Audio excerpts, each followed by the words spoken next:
Sunday, November 9, 2025. I'm Anthony Davis. Welcome to the Weekend Show, where we make the time to consider the news of the week.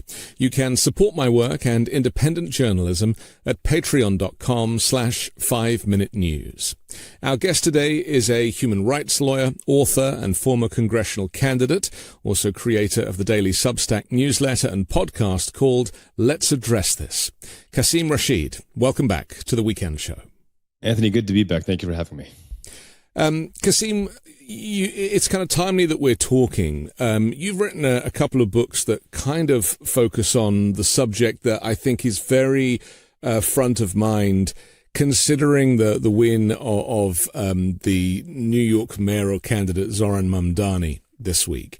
One of your books just tries to change the narrative on race and religion in education, and the other is called Extremist, a response to Geert Wilders and the terrorists everywhere. And the reason I bring that up is I was listening to Ted Cruz responding to Zohran Mamdani's win. He was on Hannity, and I'm going to quote Ted Cruz directly, and I suppose this will springboard our conversation.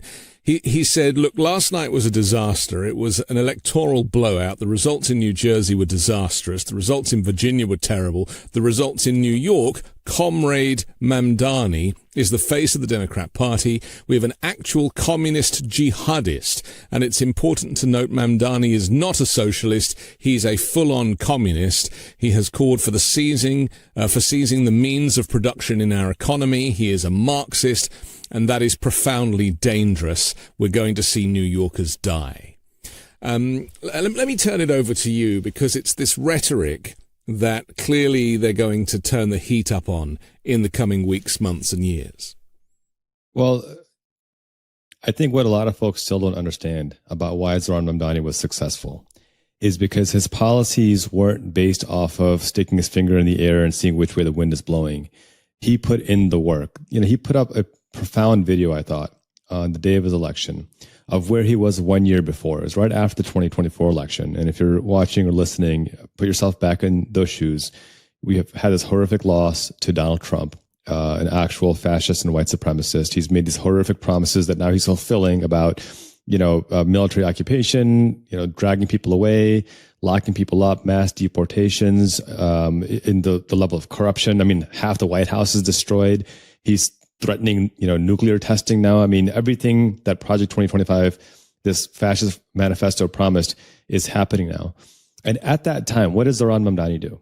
He got a sign that said, let's talk about the election, a camera and a microphone. And he just went out into the streets of New York City.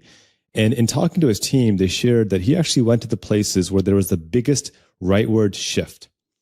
And all he did was talk to folks and say, hey, Anthony, can I ask you why you voted for Trump? Can I ask you why you voted for Donald? Why did you vote Republican? He didn't challenge them. He didn't debase them. He didn't argue with them. He just wanted to understand why. And it was out of those hundreds, if not thousands of conversations that he came up with the recognition that affordability is a crisis far greater than either party is willing to understand. And what are some meaningful ways we can combat that affordability? And the four he came up with were, let's tax millionaires, a 2% tax, nothing major, but it can have a big impact. Let's make transportation free, public buses free, childcare, and city-run grocery stores. Now, none of these are revolutionary or seismic ideas because they're actually pretty centrist in most of Europe as well. Right. But here, it's being labeled as communist and fascist and Marxist and all these words that I don't think Ted Cruz even understands what they actually mean. And so when you had dozens of billionaires and corporate Democrats and MAGA Republicans criticizing him and challenging him on these policies, and voters saw him sink, go 10 toes down and dig in and say, no, we're gonna get free buses. We need childcare. We need People said, oh my God, this guy is a fighter we've been waiting for. He's not shy about fighting for working class people. And so the more that Ted Cruz and these billionaires throw this nonsense at him, all it's telling New Yorkers with the record turnout that he had is that this guy is the real deal. He's unbought, he's unbossed, he's principled, and he doesn't care about corporate deals or corporate profits. He cares about working class folks. And he knows that if he takes care of working class folks, the rest of the economy is going to work out. That's why I don't actually care about the trash that Ted Cruz is throwing out there. Ted Cruz's reputation is that of a man who flees and skips town when his people are in trouble. So it's probably foreign to him to see somebody actually work for their constituents, something he's never actually done before. But the more they attack him, the stronger he's going to get. I agree with you entirely. My concern, though, is that the fear that we see in Trump and have heard in Trump, because they are definitely frightened. Mm-hmm. They were kind of expecting this, but the reality hitting home, that people are actually voting and showing up to vote and going through the democratic process, because I think they've been relying on the fact that people are just tired and think, oh, Trump's going to fix everything. And so as the reality kicks in, there is the chance that they will ramp this up. I mean, even to the point where, like we see in Russia, not to the extent of, murdering your opponent, but certainly to try and debase the opponent and to claim that Mamdani is in some way illegitimate, and using this kind of explicit language that they are, and using racism as a route in to turn people against him, that actually that will only make people feel a greater sense of support for Mamdani, because the opposition is just so outrageous. Mm-hmm. Look, I think you're exactly right. And the reality is, irrespective of whether Zohran Mamdani won this election or not, the Trump regime was going to make things worse. Yeah. Let's just be blunt about that. Yeah. There's no going back from what he's done right now. He's got military occupation. I'm here in Chicagoland. I've been to the Broadview ICE facility numerous times. I'm going to be going again soon. And every time there's been violence, it's because ICE has ignited and escalated that violence. We're seeing 93% of the people that they are rounding up like animals have no violent criminal record whatsoever. We're seeing hundreds of U.S. citizens, all of Latino ethnicity, being arrested, tortured, beaten. We're seeing pregnant women being rounded up by ICE and being beaten and tortured to the point of miscarriage. And so for folks who are worried that, electing Mamdani will make things worse, well, it's already pretty bad. Yeah. And the reality is that you don't appease a bully by capitulating. You appease a bully by you stop a bully by standing up to him. That's the only way you're going to stop him. By capitulating, you appease him, is what I meant to say earlier. And at the end of the day, the only way we're going to get through this is by standing united against these culture wars. I think that's what Zohran Mamdani did an excellent job of building coalitions with Jewish leaders like Brad Lander, by connecting with Governor Hochul and getting her support. And so even though you had, kind of spineless cowards like Schumer wouldn't even say he'd vote for him, the fact that Mamdani did such an effective job of building interfaith, interracial, the fact that his entire transition team are all women, it shows that this is not performative. He is meaningfully looking for real representation, meaningfully elevating people. And I think people see that. They see that authenticity. And rather than being intimidated by Donald Trump, they're going to find courage in each other to stand up to a bully. Turn the volume up is what Mamdani has said to Trump. Leaning in. I love it. It does seem, though, that people that do stand up to him, and I'm thinking of Claudia Sheinbaum in Mexico as an example, they actually do benefit from Trump's cowardice in these moments. And he does tend to leave them alone. And we haven't heard much from Trump about Mexico since she took a stand. And then Canada had a similar thing, although that changed when they put out the Ronald Reagan commercial. Do you think that this is a way to approach it? Yeah, he's called Taco for a reason, right? Trump always chickens out. He's called Taco for a reason. And look, he has surrounded himself not with the best, not with people who are thoughtful or intelligent. He surrounded himself with lapdogs, with yes men. A Department of War or Department of Defense secretary who's wholly unqualified, a Health and Human Services secretary who is anti-science. We're seeing measles outbreak now for the first time in generations. The Department of Treasury who is so out of touch. He has no actual idea what soybean farmers are suffering through right now. And there's a reason why his approval rating is 36%. And so I think that's where the frustration comes in for working Americans, in that we're seeing examples of grotesque incompetence, open corruption with the whole crypto thing. This is one of many. Yeah. And we're seeing examples, as you pointed out, Claudia Sheinbaum, Zohran Mamdani, Carney. We're seeing examples of people standing up to him and punching back and saying, we're not going to take this, and being successful. So then the question comes in, what's wrong with Chuck Schumer and Hakeem Jeffries? What's wrong with the Democratic Party leadership? Why can't they punch back the same way? We saw examples in Texas where Texas Democrats stood up, broke quorum, and said, no, we're going to make this a national story. And I think the wrong way to look at that is to say, well, Abbott still did what he wanted to do anyway. No, we made that a national story. The Democrats, in Texas made that a national story. We helped in Illinois because they came up here in Illinois. But that national story now ignited California to undo the damage that Texas did. And it ignited now Virginia, who has a Democratic governor, lieutenant governor, and AG, and majorities in the House and the Senate to redistrict, to cut out more Republican seats. We're finally fighting fire with fire. So standing up to a bully is the only way. It's not going to be easy because he is a bully and he's got the nuclear codes, but it's the only way through this mess. Let's talk to the Democratic Party for a moment, because we heard on Thursday that Nancy Pelosi has announced that she's not going to be seeking re-election, so she'll be moving out in 2027 or 2028 ultimately.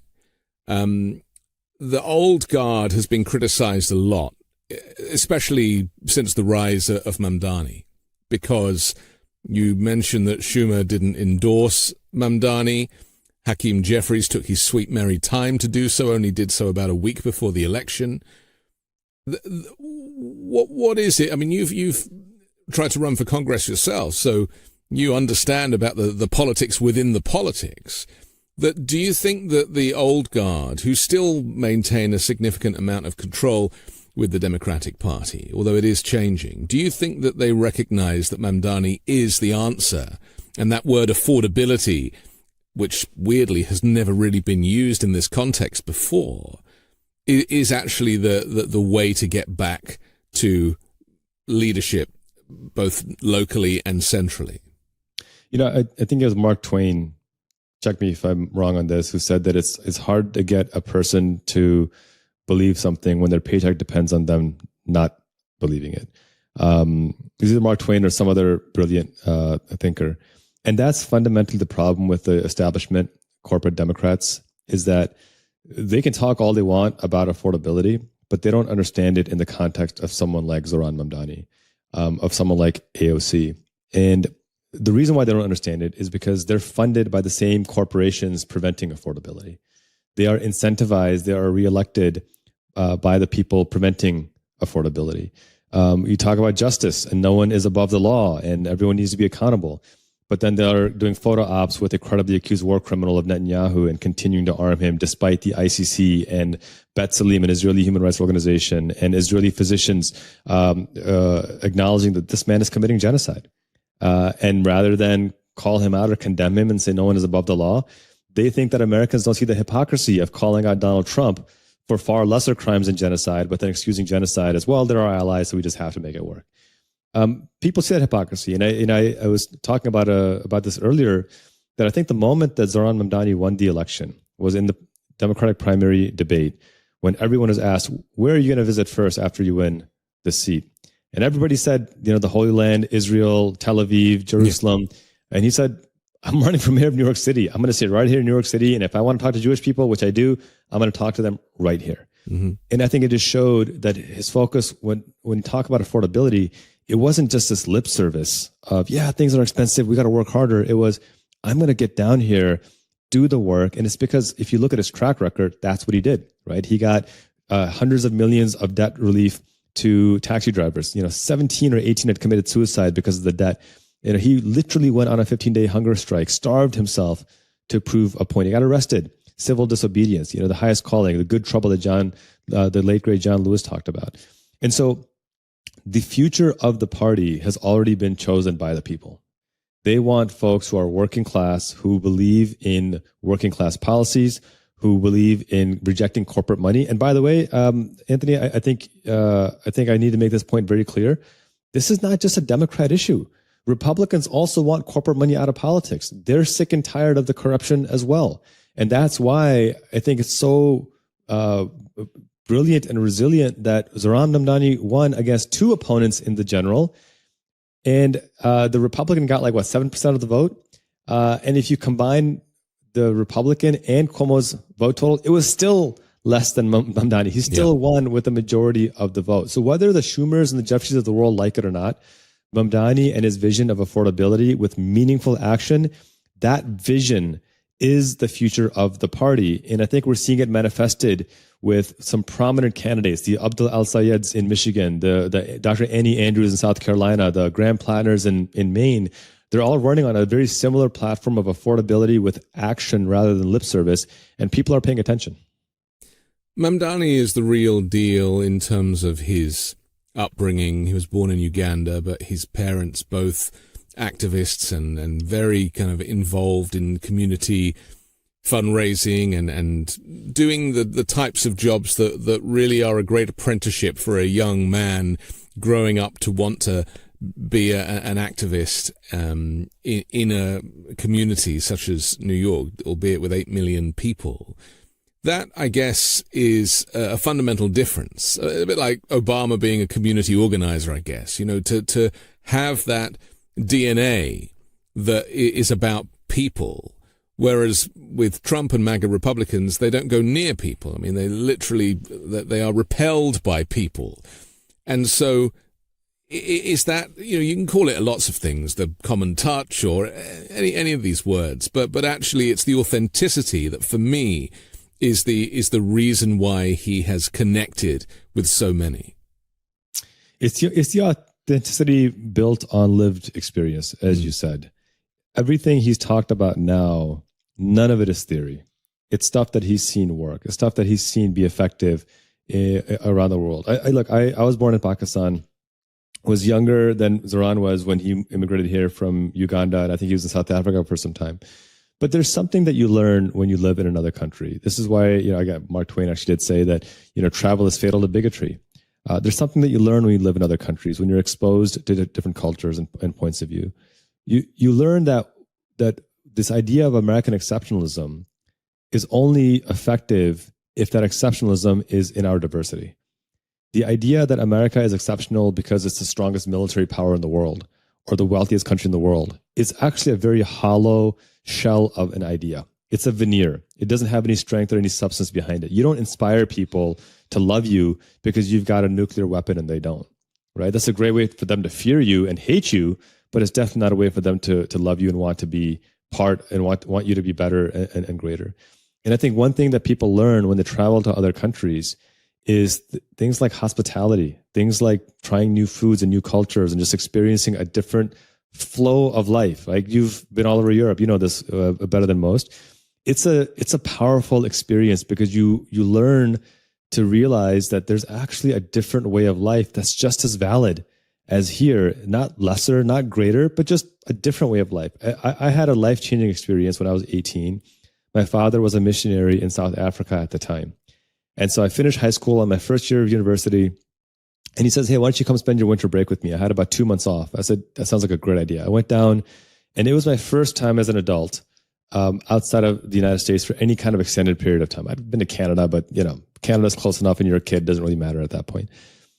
I traveled by myself all the way to Cape Town, South Africa, and spent the next 2 months there and saw everything from, you know, houses that were $10 million houses belonging to members of the royal family to the shanty towns that we see, you know, in movies, and saw the wealth and income inequality.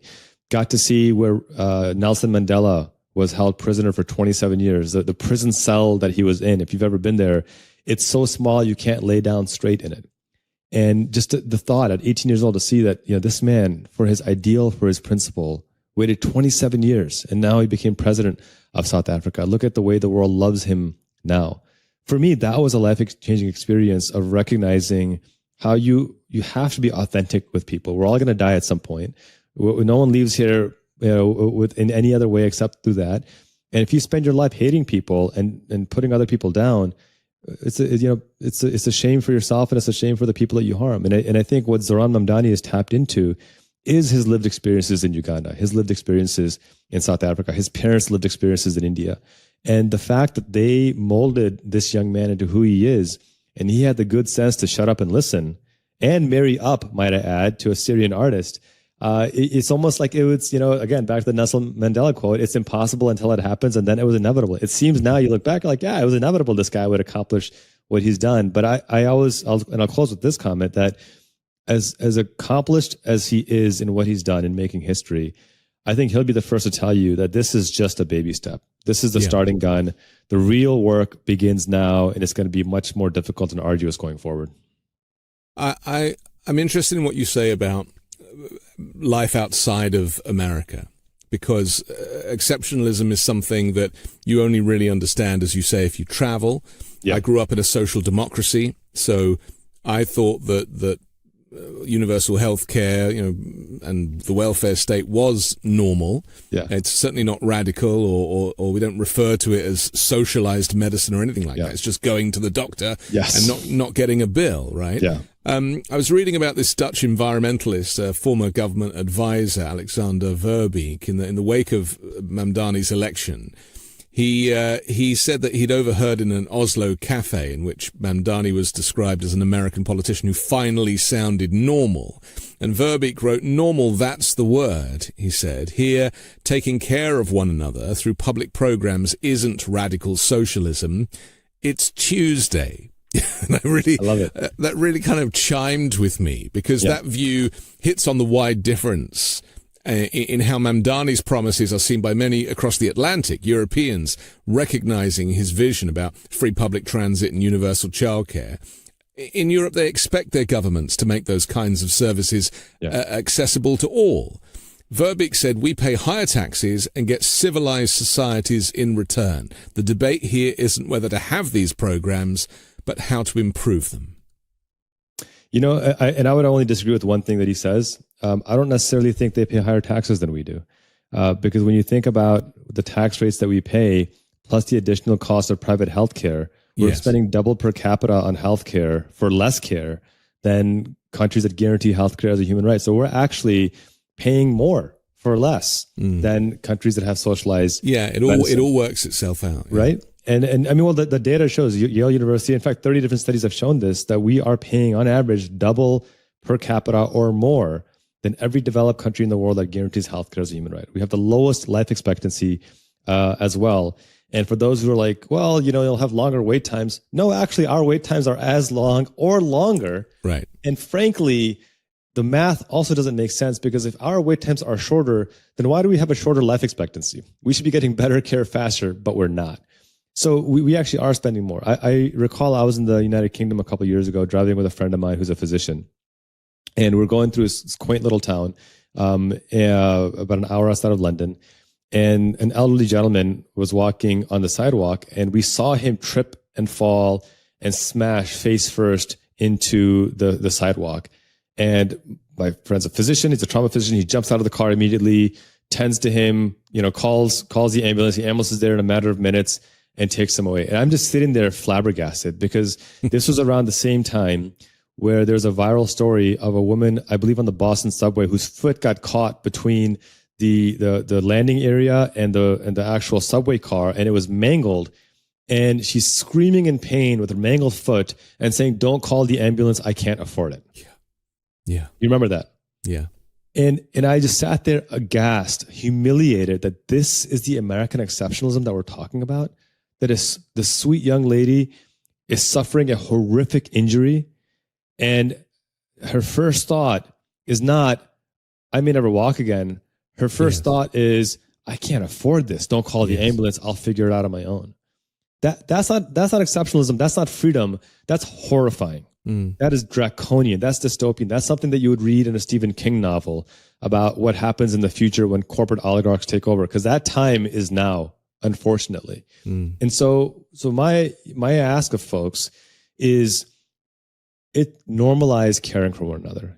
Hannah Arendt talks about the first sign of a collapsing society is the lack of empathy, is when empathy is seen as a weakness. Normalize caring for one another. Care for one another the way you would for your own sibling or for your own child or parent, because we are all in this together. And just a very practical standpoint, this idea of, I don't want to pay for your healthcare, Anthony. What do you think insurance is? Right. Insurance is we both put our money in a pot to pay for each other's healthcare.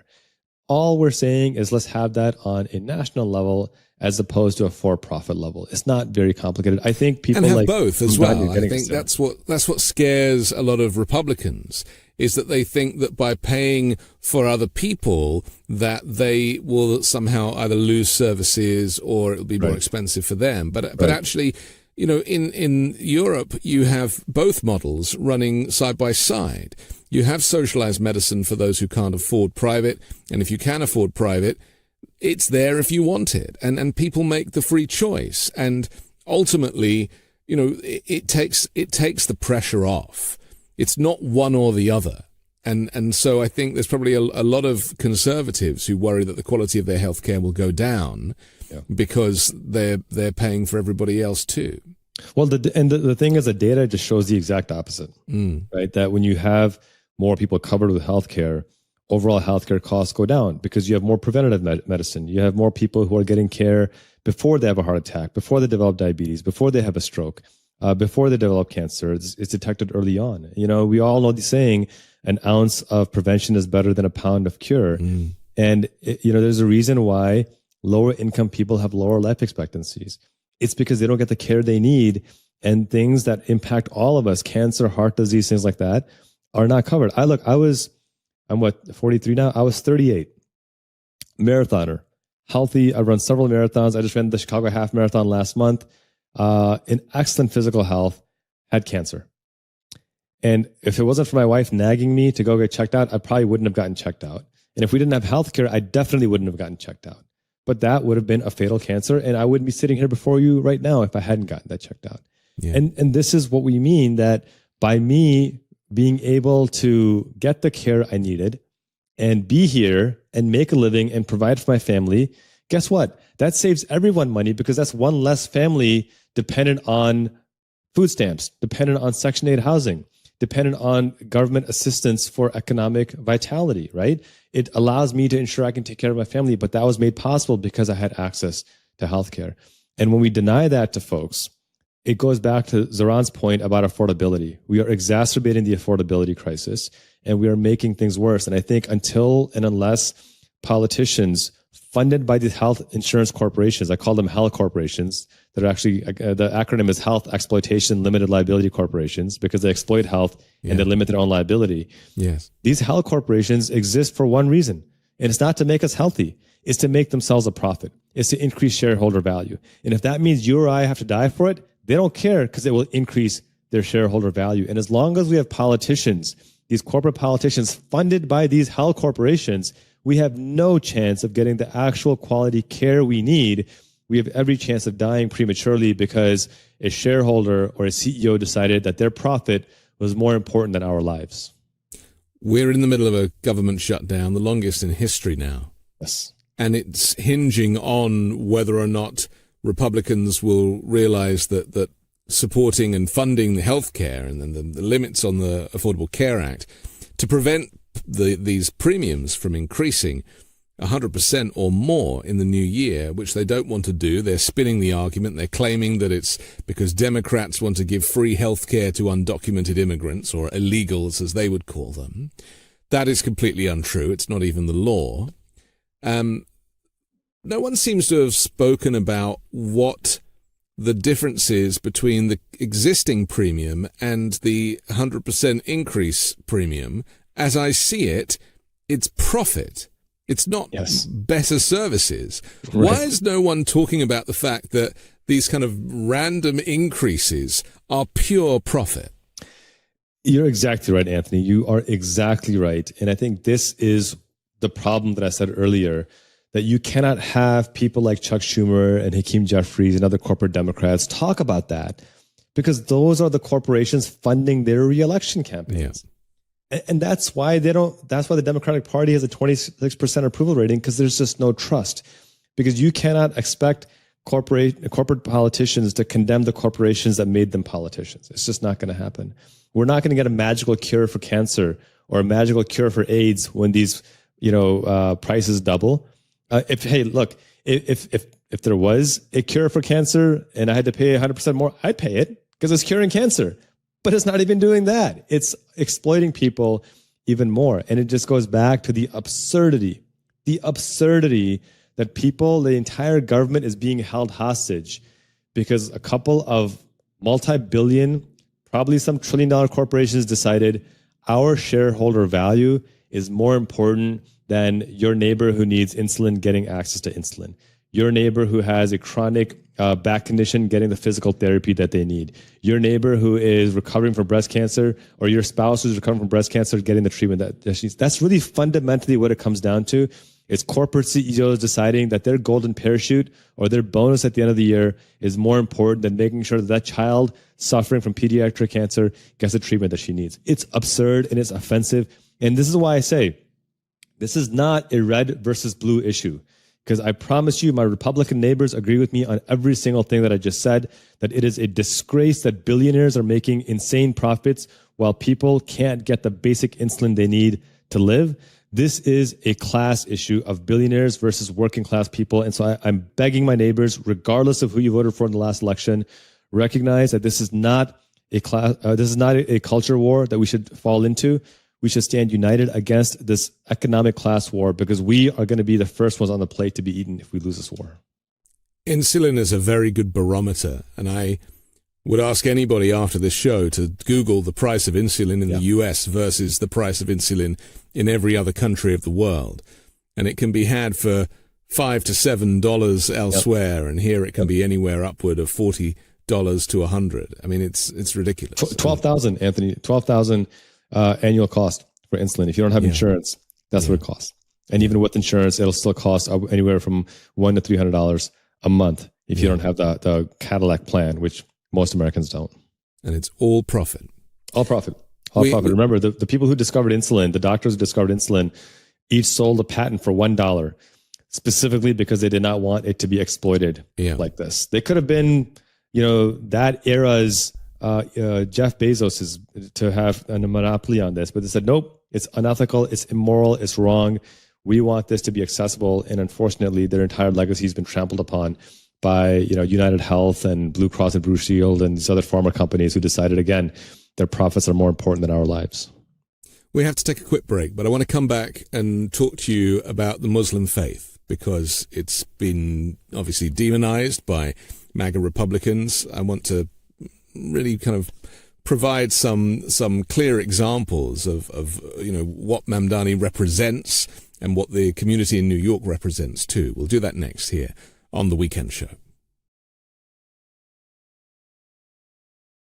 Have you ever found the perfect item online, a couch or a lamp, and then you see the sticker price and it reminds you that it's out of reach for your budget? Well, that's why I use dupe.com. It's simple. Just type dupe.com / before any product URL, and Dupe instantly shows you similar and more affordable alternatives. It's perfect for finding the best deals for your holiday shopping.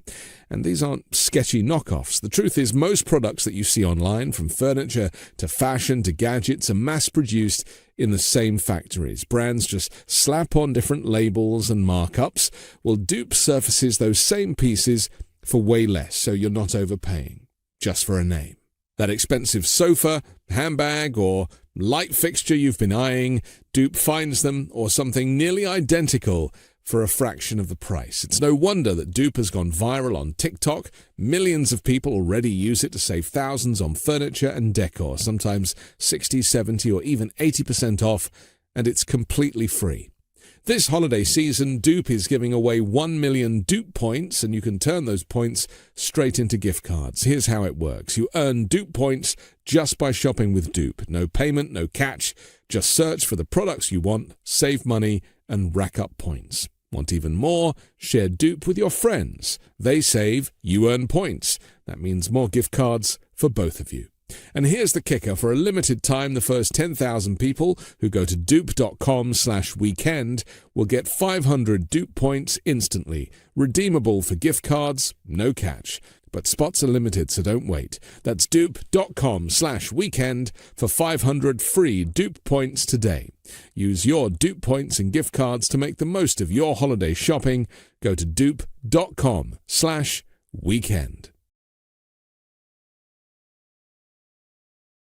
We're back on the weekend show with Qasim Rashid. I'm Anthony Davis.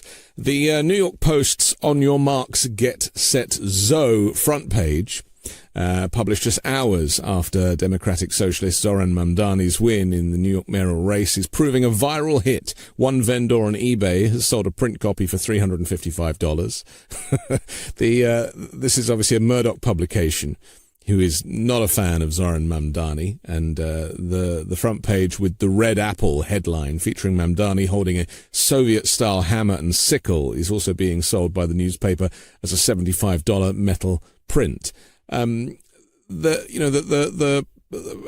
Any opportunity to profit, certainly from Murdoch's perspective, but what this is saying to me is, because it's invariably supporters of Mamdani that are running out to buy a copy of this for sentimentality reasons, because this is an historic moment, not just for New York, but for the whole country.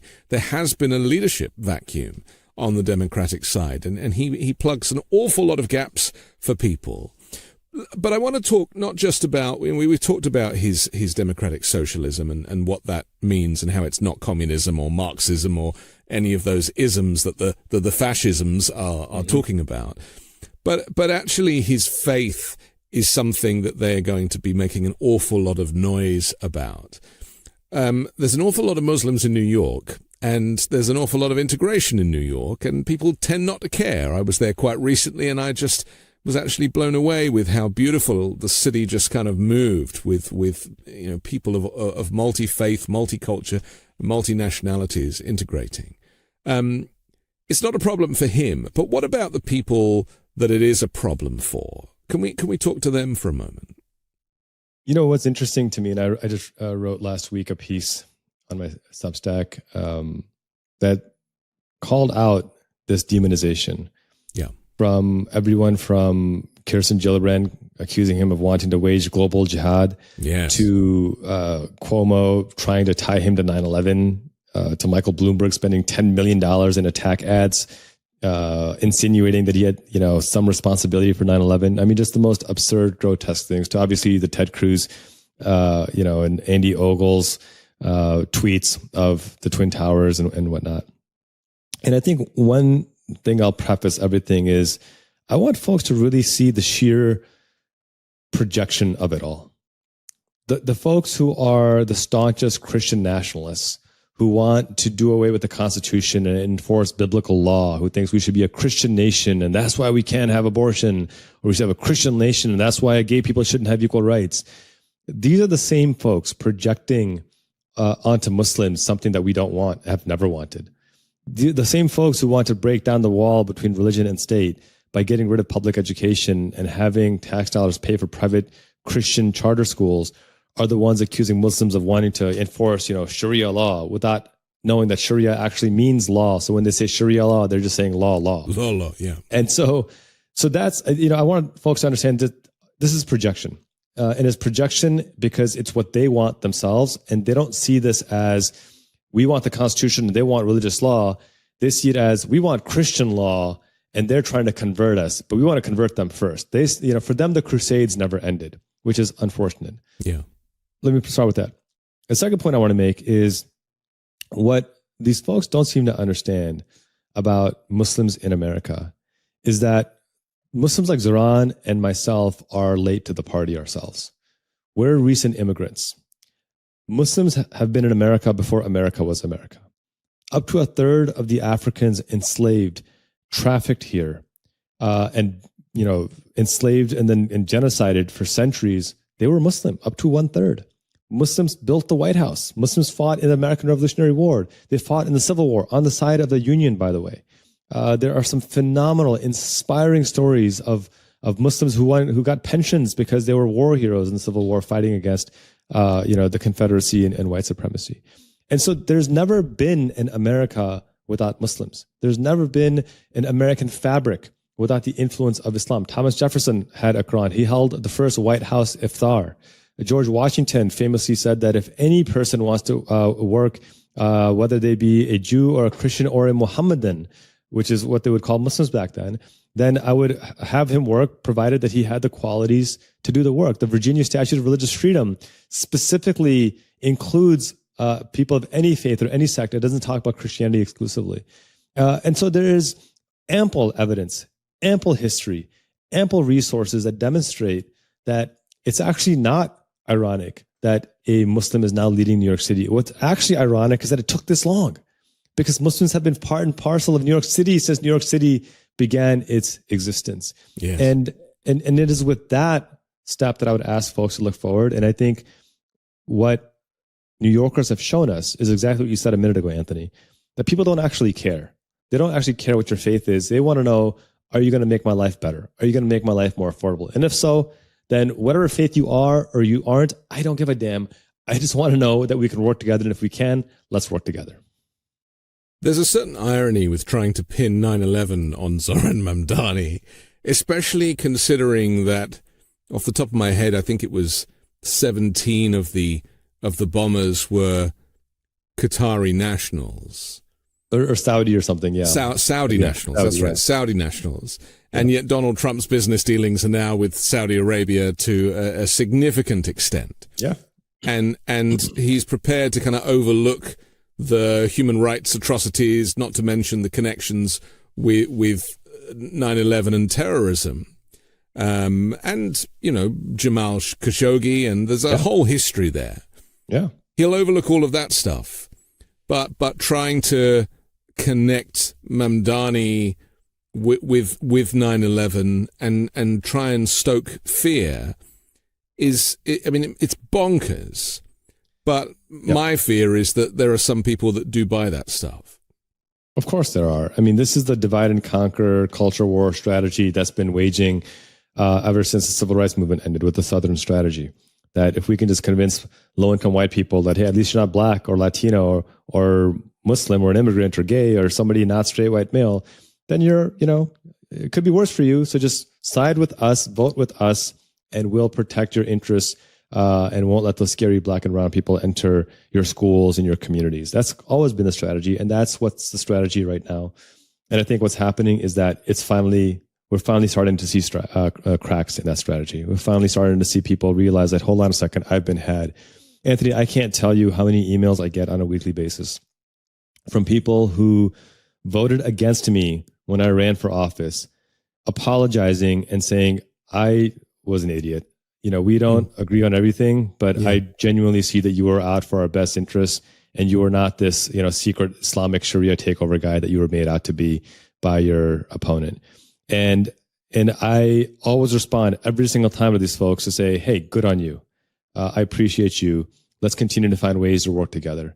I'm not going to shut the door on these folks. These are Americans. And this is why I say, whether somebody sends me a nasty death threat or somebody sends me a positive note, ironically, it's coming from the same place of, in both cases, they think that's what's going to make them safer.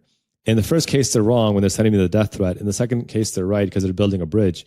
But I want my door to remain open to those folks who are sending the death threat or who are sending the nasty comment to come back later on and be like, yeah, I effed up. I shouldn't have done that. Let's find ways to work together. That doesn't mean we have to agree on everything. It does mean that we recognize the humanity in one another. And so, you talk about Islamic Sharia. That's really what fundamentally Islamic Sharia teaches. Islamic law teaches have this basic justice that every person has the right to on the condition that they're a human being, which is all of us.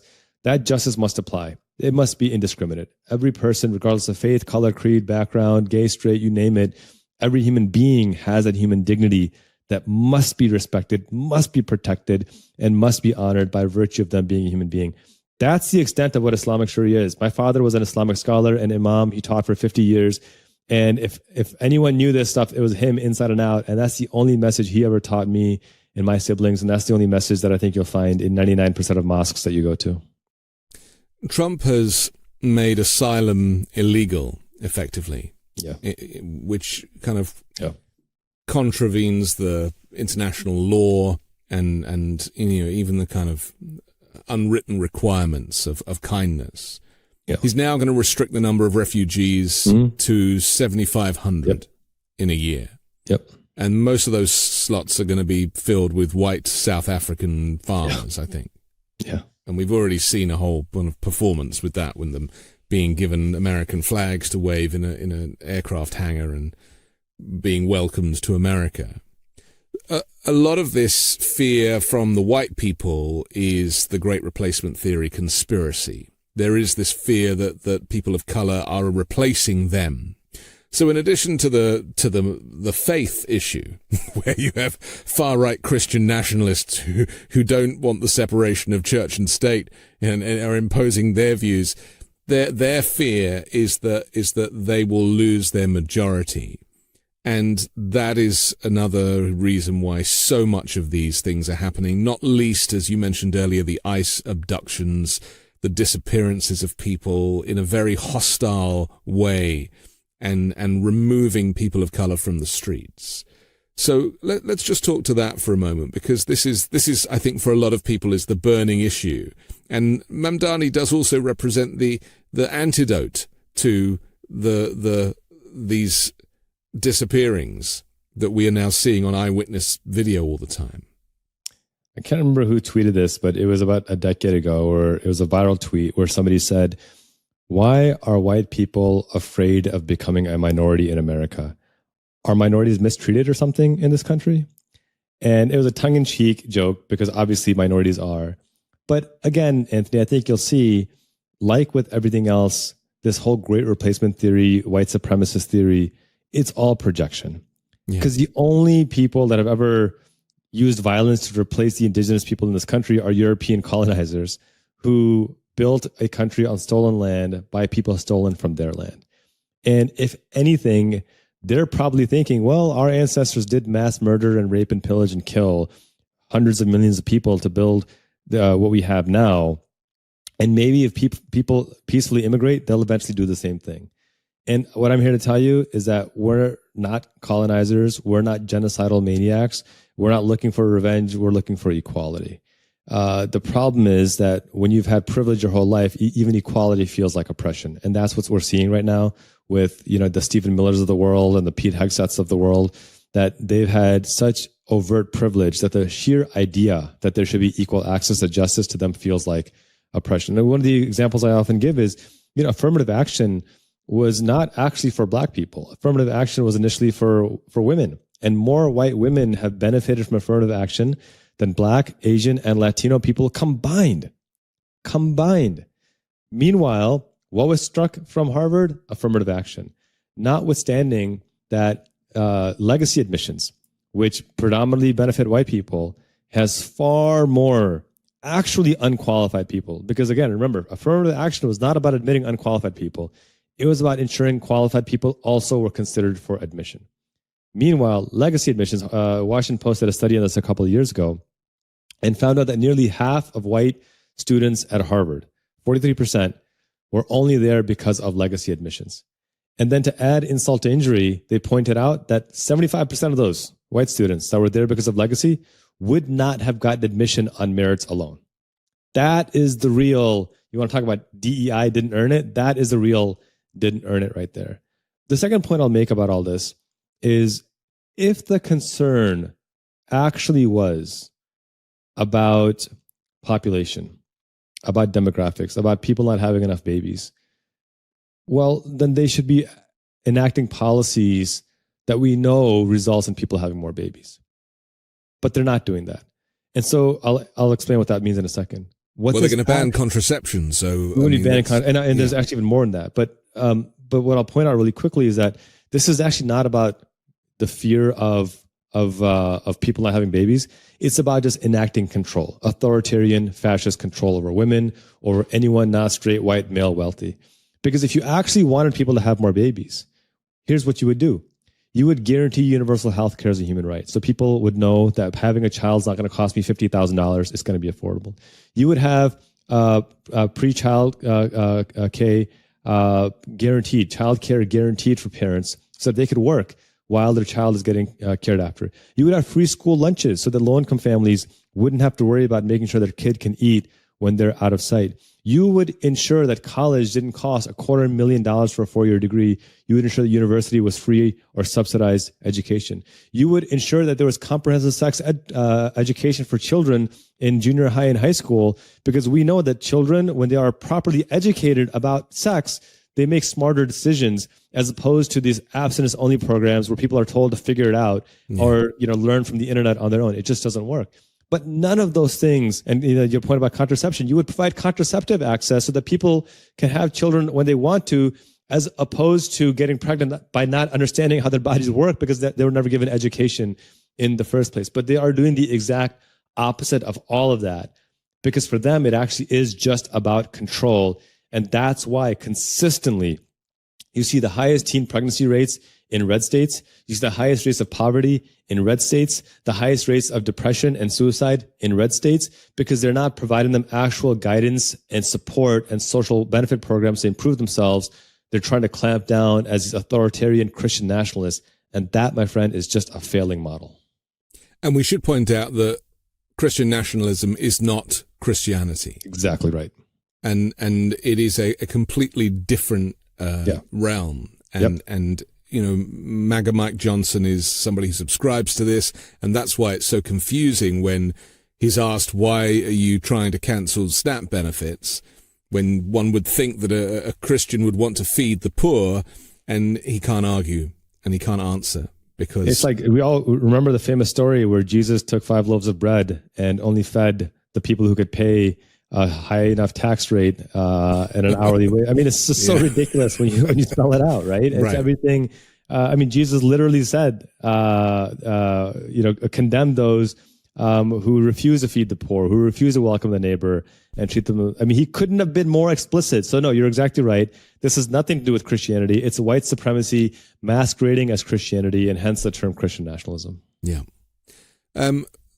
The racism that is baked into the American culture, it was a real shock for me, I'll be honest, when I first started coming to the US and realizing that there really was this level of racism. It's weird because in some places, in some metropolis, it's not really an issue. We've mentioned New York, but it's the same in LA and in Austin, Texas. There are places, little pockets where people just manage to make it work, and it's not really an issue. But outside of those inner cities, there are some people growing up in America who haven't met a Muslim and haven't seen a black person. And it's almost like they never got that exposure. And that's why they are so easily brainwashed by their religious leaders or by their politicians or even their parents, potentially. How much of a problem is that? Because the country is so big and it is so spread out. Is this like part of the fundamental problem of trying to make change? Is that you're almost dealing with too great a landmass and too many people? I think there's 2 ways to think about this, Anthony. One is acknowledging that you got to meet people where they are. And some folks on the left don't like me saying this, but because it requires someone to be a martyr and then have to go and educate somebody, when you could say, well, Anthony, you're a grown man. You should know by now that, X, Y, Z is not true. Yeah. And that could be a fair statement, but the reality is that you don't. So if I come at you and just say, dude, you're just a bigot, what is wrong with you? Your first reaction is going to be, wow, these guys really are intolerant and I want nothing to do with them. And I'm going to double down on the belief that I had that they're intolerant. And so that's why I always lead with, and again, I want to acknowledge that it's not easy. And if somebody disagrees with me, I think it's a perfectly valid disagreement to have with me, that I need to lead with making myself available, having a platform where I can talk about these issues and just be unapologetic and open and inviting on these issues. And on my Substack, I've got my human rights newsletter, but I've also got a smaller one called Islam Today, where I talk about these issues in a candid way and people can ask questions. And I say, hey, there's no stupid question to ask. I'm going to assume positive intent. Unless you tell me you have bad faith, I'm going to assume positive intent. That's one part of it. The other part of it is to recognize what we are up against. We're up against a country that has never really reconciled its history of genocide, its history of slavery, its history of Jim Crow. Even to this day, the largest demographic of Muslims in America are Black Muslims.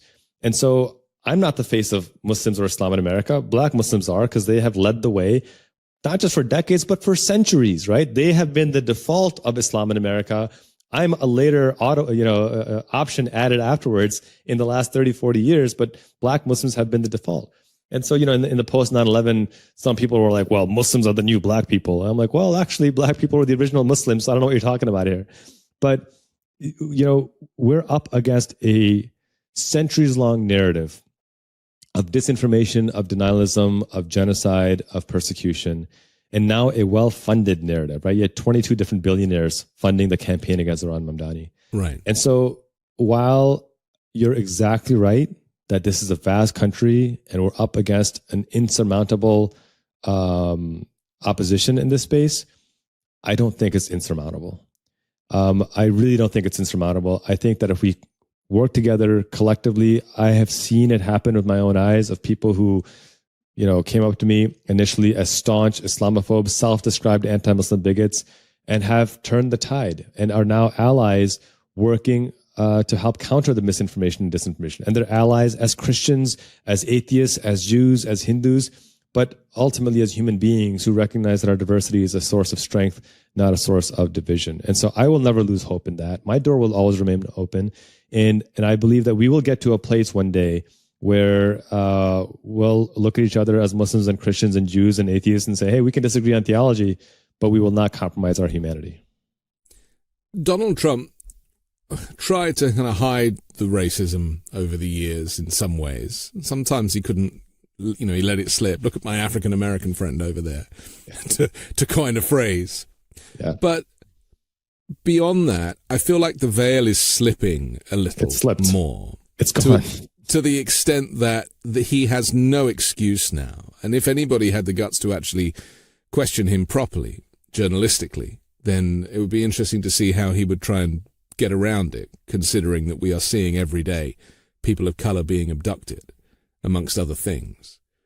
So, and then of course he goes and, as you said at the beginning, demolishes half the White House, converts the Oval Office into some kind of Russian palace with gold leaf everywhere, and throws a Great Gatsby party, which couldn't be more ironic if it tried. People are going to start to see, if they haven't already, that he is operating on a completely different frequency to where Americans are at, and the goodness and the kindness and the understanding of multi-faith and multiculture is not something that is in his wheelhouse at all. Do you think that is going to help Democrats in the midterms and also in the next presidential election?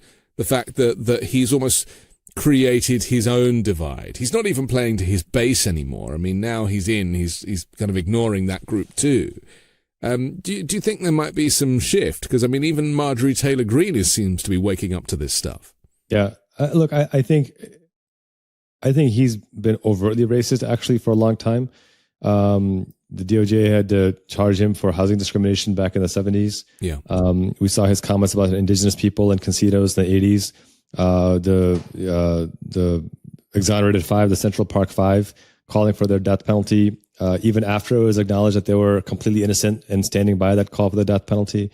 And now it's explicitly clear that his policies are driven by white nationalism and by overt racism. I mean, and some of it is just humorous, right? Winsome Sears, a staunchly conservative Black woman running for governor in Virginia, didn't get his endorsement. He refused to even endorse her, even though Virginia was red under Glenn Youngkin, and he would have liked to have kept it that way. But his racism is so strong that he would rather lose a state than endorse a Black woman because she's Black, even though she's one of his staunchest allies and defenders. I don't think his base cares, though. I think that no matter what he does, he will have 30 to 35% at a bare minimum, no matter what. He can commit genocide in Gaza. He can mass murder and commit war crimes. 57 people now, fishermen, on the arbitrary claim that they're narcotics and drug dealers, narco-terrorists. He's kind of made up a term. He can, devastate our farmers and give $40 billion to Argentina. He can devastate our farmers while bringing in South African farmers on the allegation that they're suffering, while our farmers here are actually suffering. And I just don't think they care, because to them, the white supremacy is the point. But to your question of whether Democrats can capitalize on this, I think working class Democrats can. I think people funded Democrats can. I don't think Chuck Schumer's and Hakeem Jeffries of the world can, because again, they're funded by the same billion-dollar corporations and APAC and corporate PACs that are funding people like Donald Trump. It's basically two arms of the same body at that point. So I think for us to break away as a party, we need to separate ourselves from not just the name verbally, but from the actions of the same corporations that are enabling all of this, right? The corporations that are helping build this monstrosity ballroom extension, the corporations who capitulated to Trump with $15-20 million settlements, the ABC Newses and the CBSs of the world. Until and unless our elected officials separate ourselves from them, we're going to be tied as the exact same untrustworthy person. The difference is going to be that Trump is going to win that battle, because, and I think Bill Clinton said this, that, in times of stress, people will follow a politician who is wrong but loud, as opposed to quiet but right. Yeah. And Trump is loud and wrong, but he's loud, and people will be driven to that. And my whole point has been, Democrats have a chance to be loud and right and be unassailable, but it's not just about being loud. Jeffries and Schumer are loud, but they're not right, because they're funded by the same people as Trump. If they can change that aspect of it and show they actually work for the American people, this can be a historic blue tsunami that we've never seen before. But right now, they're the ones holding us back, and they need to either step up or step aside, because we are out of time. And the Mamdani vote was grassroots. It 100%. was funded by the people. The problem, as I see it, though, is that the people have less money than ever, and they've literally been rinsed by this economy, and it's only going to get worse come January. And so I hope that there is enough spare money to fund these types of campaigns. I mean, it's no coincidence that the timing is such. And so I worry about Dominion voting systems now being in the hands of a Republican operator, and various, not to mention the gerrymandering, but there's a whole range of things. I mean, I'm sure we're going to see ICE intimidating people at the polls as well. Yeah. Just talk to that finally, because this is, our democracy is based on our vote first and foremost, as well as our right to protest and speak up. And I mean, didn't he say of Seth Meyers, I think the other day, that, what he was saying against Trump is 100% illegal, Trump said in a post, now suggesting that if you criticize the supreme leader, then you are a criminal. How does our vote survive in this climate? Well, one, I think you're exactly right about the money aspect of it, and the cutting of SNAP, the stripping of arts and culture, of these basic issues that make us human. It's all designed to kind of strip away quality of life and make people be more fearful. We have record highs in credit card debt right now. More people are relying on credit cards. Jobs are going away. They're not releasing jobs reports because they're so abysmal. Yeah. People are suffering. Inflation is up. I also want to point out that money is one thing. It's not the only thing. I think over 300,000 volunteers worked on the Mamdani campaign to knock doors and to make phone calls, send text messages. And so what I tell folks is that election day is like taking the game-winning shot in Game 7 of the NBA Finals, or it's like the walk-off home run at the bottom of the ninth inning in the World Series, Game 7. But what you do to get there is what's going to increase your chances of hitting that home run or making that shot at the last second. And what that looks like, yes, part of it is donating. And so for those who have the means to contribute. If it's $5, $10, $1, contribute. But there's so much more than that. Knock doors for your candidate. Make phone calls. Help get petition signatures so they can get them on the ballot. Help recruit candidates. Drive folks around to the polling locations. There is literally an endless list of things that are not financially burdensome that you can do that are necessary and a critical component of a successful campaign. And that work needs to start now. You can't wait till the last 30 days before the election. You can't wait until the last 6 months before the election. You need to start that now. And I'll give this analogy, Anthony, that if you're dating somebody that you really like and you only show up on their birthday and on your anniversary twice a year, they're not going to be very pleased with that. They're going to be annoyed that you just show up for 5 minutes on what you think are important days, but the rest of the year, on the highs and the lows, when they need you, you're nowhere to be found. The same way works when you're recruiting a vote.